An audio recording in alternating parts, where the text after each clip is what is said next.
আল্লাহর হাবিব সাল্লাল্লাহু আলাইহি ওয়াসাল্লাম নিজেই বলে দিয়েছে যে তোমরা রমজানুল মুবারকে একটা আমল করো, অন্য মাসে তোমার একটা আমলের পরিবর্তে একটা সওয়াবই দেওয়া হয়, কিন্তু রমজানুল মুবারকে একটা আমল করলে পারে তার গুণ 70 গুণ পর্যন্ত পৌঁছে। আপনি কোরআন শরীফ তেলাওয়াত করতেছেন, অন্য মাসে তেলাওয়াত করবেন, একটা হরফের প্রতি আপনাকে সওয়াব দেওয়া হবে 10টা, কিন্তু রমজানুল মুবারকে যদি আপনি না বুঝে কোরআন শরীফ তেলাওয়াত করেন, আল্লাহ তাআলা আপনার আমলনামায় সওয়াব লিখে দিবেন 70টা। সুবহানাল্লাহ বললেন না যে?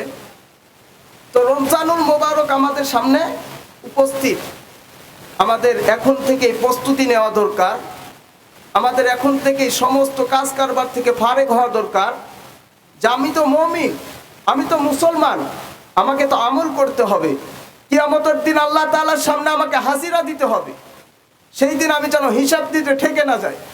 এই জন্য আমার বেশি বেশি আমলের দরকার। আর এই আমলটা করার যেহেতু সামনে আমার রমজান মাস চলে এসেছে, আল্লাহ তাআলা আমার হায়াতকে রমজানুল মুবারক পর্যন্ত পৌঁছে দিয়েছে, তো রমজানুল মুবারকে এই বছরেই আমার অতীতের গুনাহ মাফ করে নিব, আর এত পরিমাণে আমল করব যে আল্লাহ তাআলা আমাকে হিসাব নেওয়া ছাড়াই জান্নাতে ঢুকিয়ে দেবেন। সুবহানাল্লাহ বলেন। মুহতারাম হাজিরিন, এজন্য আল্লাহ তাআলা আমাদের নিয়তকে, পাক্কা ইরাদাকে পরিপূর্ণভাবে সঠিক মাপে চালানোর জন্য তৌফিক দান করে। সকলে বলেন আমিন। আর একটু জোরে বলেন না আমিন। ওয়া আখিরি দাওয়ানা আলহামদুলিল্লাহি রাব্বিল আলামিন। যদি দেখেন একটু সিরিয়ার দিকে, দেখবেন প্রতিনিয়ত সেখানে রক্তের বন্যা বয়ে যাচ্ছে। তো পুরো পৃথিবীর মুসলমানদের অবস্থা করুন। এর কারণ আল্লাহ রাব্বুল আলামিন কোরআনুল কারীমের ভিতরে স্পষ্ট বলেছেন, যাহারাল ফাসাদু ফিল বাররি ওয়াল বাহরি বিমা কাসাবাত আইদিন নাস। মানুষের উপরে যে বিপদ আপদ আপর্দিত হয়, অবতীর্ণ হয়, এগুলো শুধুমাত্র কেবলমাত্র একমাত্র মানুষের গুনার কারণেই হয়। মুহতারাম হাজিরিন, আমাদের এমন একটা দিনও আমাদের অতিবাহিত হয় না যেই দিন আমরা আল্লাহ তাআলার সঙ্গে নাফরমানি করি। হয় চোখের গুনাহ, নয়তো কানের গুনাহ, নয়তো মুখের গুনাহ, নয়তো অন্তরের গুনাহ। অন্তরের গুনাহটা তো বড় সিরিয়াস গুনাহ। অন্তরের গুনাহ বড় সিরিয়াস। জামানার রুমি বলা হয়, ওরা ছিল হযরত হাকিম মুহাম্মদ আক্কাসাব রহমতুল্লাহ আলাইহি। উনি বলতেন, একটা দেশ সুরক্ষিত থাকার জন্য দুইটা জিনিস সুরক্ষিত থাকা দরকার, কন্ট্রোলে থাকা দরকার। এক নাম্বার হলো সীমান্ত এরিয়া, 2 নাম্বার হলো রাজধানী। এই দুইটা কন্ট্রোল তো পুরো দেশ কন্ট্রোল। একটা মানুষ তার পুরো বডিটারে কন্ট্রোল করতে চাইলেও দুইটা জিনিস কন্ট্রোল করা দরকার। একটা হলো সীমান্ত এরিয়া, চোখ, আর 2 নাম্বার হলো রাজধানী, অন্তর। এই অন্তরের গুনাহ বড় সিরিয়াস। বুড়ো হয়ে গেছে, বুড়ো বসে আছে মসজিদের কর্নারে, এখন আর যৌবনের কোনো জ্বালা নাই, অন্তরের কোনো চাহিদা নেই, বসে আছে মসজিদের কর্নারে, তারপরেও অন্তরের গুনাহ চলতেই থাকে, চলতেই পারে। কেমন? এখন তো যৌবনের কোনো জ্বালা নেই, অন্তরের কোনো পেরেশানি নেই, এরপরেও তার গুনাহ হয়। কেমন করে? ওই যে যৌবনকালে যে গুনাহ করে করে মজা নিত, এখন বৃদ্ধ হয়ে গেছে তো কি হয়েছে, ওই অতীতের ফিল্ম চালাইয়া চালাইয়া অন্তরের ভিতরে মজা নিতে থাকে। মুসলমান ভাইরা রে আমার, এই জন্যই তো কবি বলেন, तमन्ना करते दिल की हो तू कर खिदमत फकीरों की, नहीं मिलता ए गौहर बादशाहों की खजीनों में, न बुझ उनखिर कपोशों की आकीकत हो तू दिख उनको, यदे बैजा लिए बैठे हैं अपने आस्तीनों में, यदे बैजा लिए बैठे हैं अपने आस्तीनों में।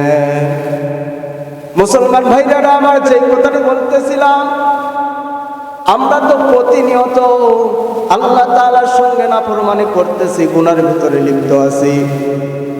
এখন প্রশ্ন হতে পারে, হুজুর, দুনিয়ার জমিনে আল্লাহর রাসূল আর পয়গম্বর ব্যতীত যতগুলো মানুষ দুনিয়ার জমিনে এসেছে, সকলের জিন্দেগিতেই তো কিছু না কিছু গুনাহ আছে। হুজুর আমাদের জিন্দেগিতে যদি গুনাহ হয়ে যায় তাহলে আমাদের করণীয়টা কি? মুসলমান, এই বিষয় নিয়ে আমি আপনাদেরকে দুইটা মেসাল দিব, দুইটা দিক নির্দেশনা আমি আপনাদেরকে দিতে চাই।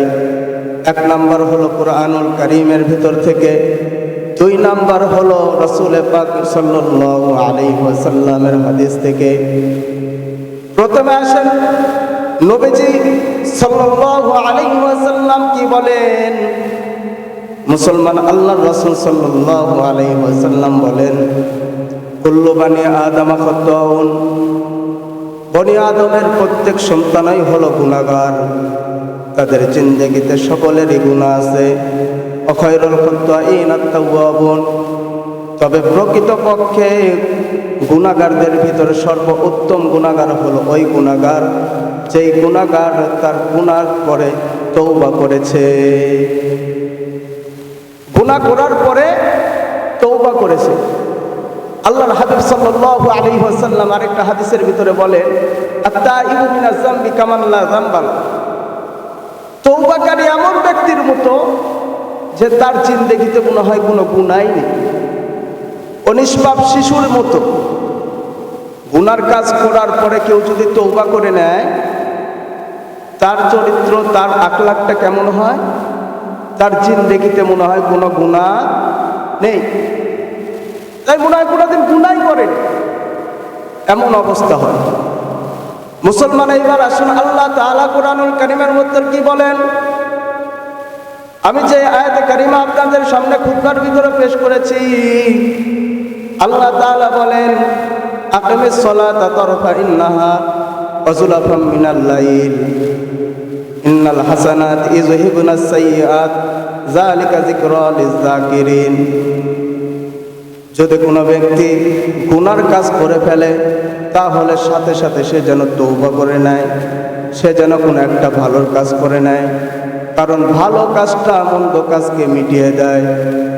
এই প্রসঙ্গে আমি আপনাদের সামনে আপনাদের খেদমতে একটা ঘটনা পেশ করতে চাই। এই ঘটনাতে আপনাদের স্পষ্ট হয়ে যাবে আমাদের গুনাহ করলে তারপরে আমাদের করণীয়টা কি করতে হবে। মুসলমান ভাইরা আমার, আবুল ইয়াসার এই আয়াতটা তার প্রেক্ষিতে নাজিল হয়েছে, তার অনুবাদে এই আয়াতটা নাজিল হয়েছে। আবুল ইয়াসারের একটা দোকান ছিল, খেজুরের দোকান। আবুল ইয়াসার নিজেই বর্ণনা করতেছেন, আমি খেজুরের ব্যবসা করতাম, হঠাৎ একদিন আমার ঘরে, আমার দোকানের সামনে একজন সুন্দরী রূপসী রমণী মহিলা চলে আসলো। আমি ওই সুন্দরী রূপসী রমণী মহিলাটিকে দেখলাম, আমার মনে হলো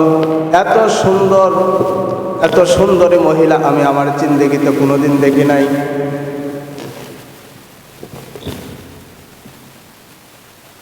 মুসলমান ভাইরা আমার মনে হইতেছিল এত সুন্দর মহিলা আমি আমার জিন্দেগিতে কোনোদিন দেখি নাই। মনে হয় পৃথিবীর ভিতরে যদি কোনো সুন্দরী মহিলা থেকে থাকে তাহলে শুধুমাত্র একজনই। পৃথিবীতে আল্লাহ তাআলা যত সুন্দরী মহিলা পাঠিয়েছেন তার ভিতরে সর্বশেষ এই মহিলাটি ছিল।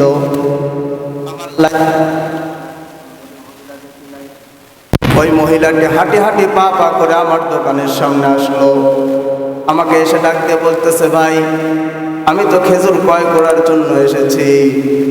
আমি ওই মহিলাটিকে দেখে এতটাই পাগল হয়ে গেলাম, আমি ওই মহিলাটিকে ডাক দিয়ে বললাম, আপনি যদি উন্নত মানের খেজুর চান তাহলে আপনাকে একটা জায়গায় যেতে হবে। মহিলাটি বলল, ভাই আপনার দোকানে কি উন্নত মানের খেজুর নেই?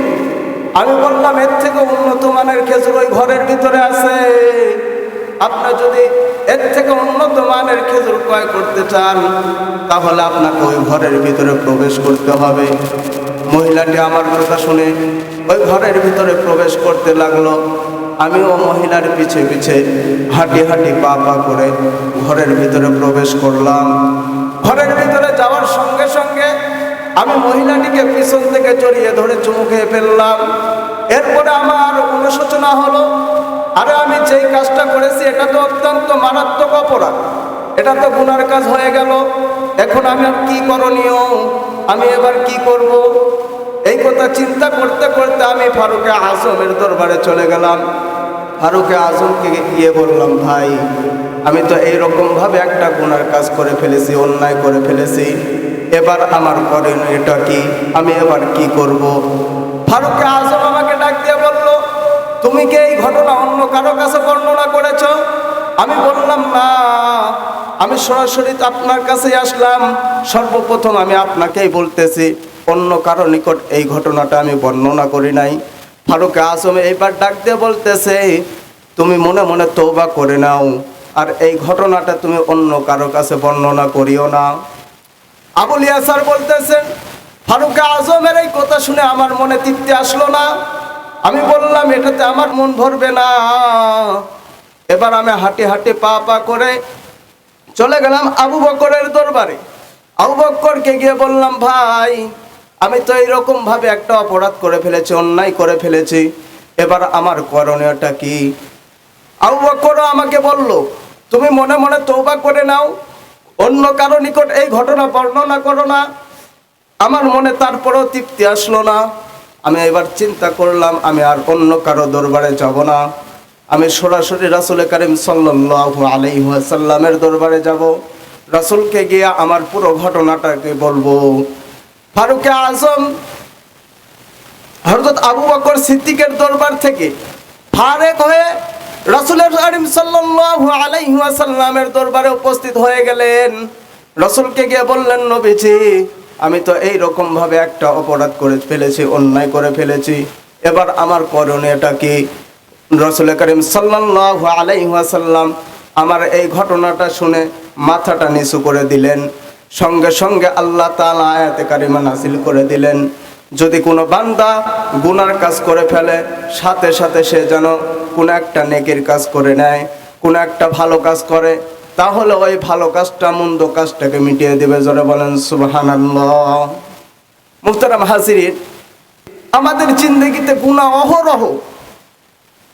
একটাবার কি চিন্তা করে দেখেছি যে আমরা যে পরিমাণে গুনাহ করেছি সেই পরিমাণ ভালো কাজ করেছি কিনা? চিন্তা করি নাই। সম্মানিত হাজিরিন, সময়টা হলো এমন যে রমজান সম্পর্কে আলোচনা করা দরকার। তো রমজান সম্পর্কেই আলোচনা মনে করেন। আমাদের সামনে যে মাসটা আসতেছে, এই রমজান মাসে আমাদের করণীয়টা কি? আল্লাহ তাআলা এই মাসটাকে 3 ভাগে বিভক্ত করেছে। তার ভিতরে 10 দিন আছে হচ্ছে তওবা করার জন্য, ইস্তেগফার করার জন্য। আল্লাহর হাবিব সাল্লাল্লাহু আলাইহি ওয়াসাল্লাম তো বলে দিয়েছেন যে আমাদের সকলের জিন্দেগিতেই গুনাহ আছে, গুনাহ হবে, তো তওবা করে নিলেই তো গুনাহ মাফ। আর আল্লাহ তাআলা রমজানুল মুবারকে তওবা কবুল করার জন্য 10 দিন নির্ধারণ করেই দিয়েছে যে তোমরা তওবা করো, আমি ক্ষমা করে দিব।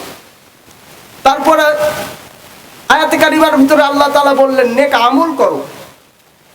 রমজানুল মুবারক এমন একটা মাস, যেই মাসে একটা আমল করলে 70 গুণ বেশি সওয়াব পাওয়া যায়। সুবহানাল্লাহ। সবটা ব্যবসা প্রতিষ্ঠানের জন্য কোন একটা সিজন নির্ধারণ করা থাকে। ধানের ব্যবসায়িক বলেন, চালের ব্যবসায়িক বলেন, বা গুড়ার ব্যবসায়িক বলেন, বা কাপড়ের ব্যবসায়িক বলেন, সব ব্যবসার জন্য একটা মাস, একটা টাইম নির্ধারণ থাকে, একটা সিজন থাকে। এই সিজনের ভিতরে ওই ব্যবসাটা উন্নতি হয়, ওই ব্যবসার লাভ হয় বেশি। তো মুমিনদের জন্য বেশি লাভ, বেশি উপকারী মাস হলো রমজানুল মুবারক। যদি কোনো বান্দা ইবাদত করতে চায়, বেশি আমল করতে চায়, বেশি সওয়াব কামাই করতে চায়, তাহলে সে যেন রমজানুল মুবারকে বেশি বেশি আমল করে। কারণ আল্লাহর হাবিব সাল্লাল্লাহু আলাইহি ওয়াসাল্লাম নিজেই বলে দিয়েছে যে তোমরা রমজানুল মুবারকে একটা আমল করো, অন্য মাসে তোমার একটা আমলের পরিবর্তে একটা সওয়াবই দেওয়া হয়, কিন্তু রমজানুল মুবারকে একটা আমল করলে পারে তার গুণ 70 গুণ পর্যন্ত পৌঁছে। আপনি কোরআন শরীফ তেলাওয়াত করতেছেন, অন্য মাসে তেলাওয়াত করবেন, একটা হরফের প্রতি আপনাকে সওয়াব দেওয়া হবে 10টা। কিন্তু রমজানুল মুবারকে যদি আপনি না বুঝে কোরআন শরীফ তেলাওয়াত করেন, আল্লাহ তাআলা আপনার আমলনামায় সওয়াব লিখে দিবেন ৭০টা। সুবহানাল্লাহ বললেন না যে? তো রমজানুল মোবারক আমাদের সামনে উপস্থিত। আমাদের এখন থেকেই প্রস্তুতি নেওয়া দরকার। আমাদের এখন থেকেই সমস্ত কাজ কারবার থেকে ফারেক হওয়া দরকার যে আমি তো মুমিন, আমি তো মুসলমান, আমাকে তো আমল করতে হবে। কিয়ামতের দিন আল্লাহ তাআলার সামনে আমাকে হাজিরা দিতে হবে। সেই দিন আমি যেন হিসাব দিতে ঠেকে না যাই, এই জন্য আমার বেশি বেশি আমলের দরকার। আর এই আমলটা করার যেহেতু সামনে আমার রমজান মাস চলে এসেছে, আল্লাহ তাআলা আমার হায়াতকে রমজানুল মোবারক পর্যন্ত পৌঁছে দিয়েছে। তো রমজানুল মোবারকে এই বছরেই আমার অতীতের গুনাহ মাফ করে নিব, আর এত পরিমাণে আমল করব যে আল্লাহ তাআলা আমাকে হিসাব নেওয়া ছাড়াই জান্নাতে ঢুকিয়ে দেবেন। সুবহানাল্লাহ বলেন। মুহতারাম হাজিরিন, এজন্য আল্লাহ তাআলা আমাদের নিয়তকে, পাক্কা ইরাদাকে পরিপূর্ণভাবে সঠিক মাপে চালানোর জন্য তৌফিক দান করে। সকলে বলেন আমিন। আর একটু জোরে বলেন না আমিন। ওয়া আখির দাওয়ানা আলহামদুলিল্লাহি রাব্বিল আলামিন।